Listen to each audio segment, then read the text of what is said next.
한국과 일본이 또다시 냉각되고 있습니다. 우리 정부는 5월 말까지 반도체 디스플레이에 필요한 핵심 소재 3개 품목 수출 제한 조치에 대해 수출 규제 조치를 즉각 철회하라 라고 요구했는데요. 아베 내각이 이끄는 일본 정부는 이를 묵살했습니다. 한국 정부는 최후의 통첩을 날린 반면 일본 정부는 묵묵부답으로 일관한 것인데요.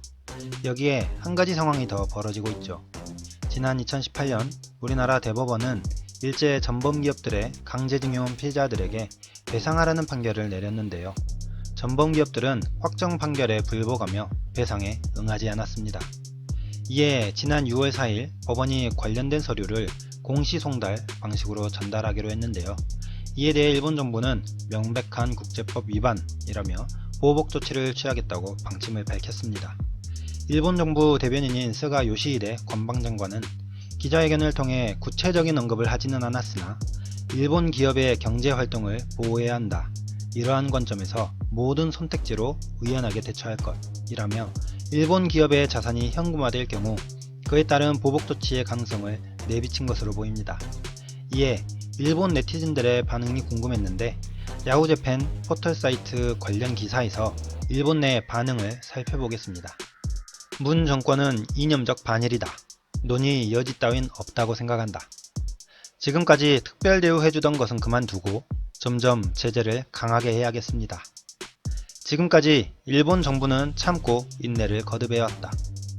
일한 협정을 무효라고 우기는 이유 때문에 조용하게 일본 정부도 이를 추진해야 한다. 한일 관계를 끝내서 한국 경제가 죽음임을 몸으로 알게 되도록 잠시 단교하는 것도 괜찮지 않을까? 국가로 미성숙한 것이다. 최빈국이었는데 일본이 이만큼 키워주고 인프라도 구축해주고 지원까지 했는데 경제 부흥을 이루어 최빈국에서 벗어나더니 은혜도 모르다니. 일본에게 한국은 족쇄에 지나지 않는다. 현금화를 실행하면 강력한 제재가 필요하다. 원래 이해할 수 없는 나라였지만 더욱 이해할 수 없는 정권이 탄생.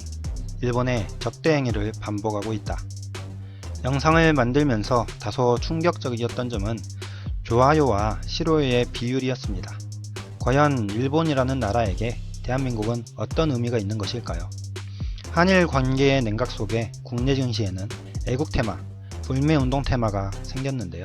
모나미, 신성통상, 남영 비비안, 파세코, 바른손, 좋은 사람들, 깨끗한 나라, 보령 메디앙스, 모나리자, 하이트진로, 보혜양조, 한국 맥널티 등 일제 물자를 대체할 수 있는 상장된 국내 기업들이 대거 속한다고 할 수 있습니다.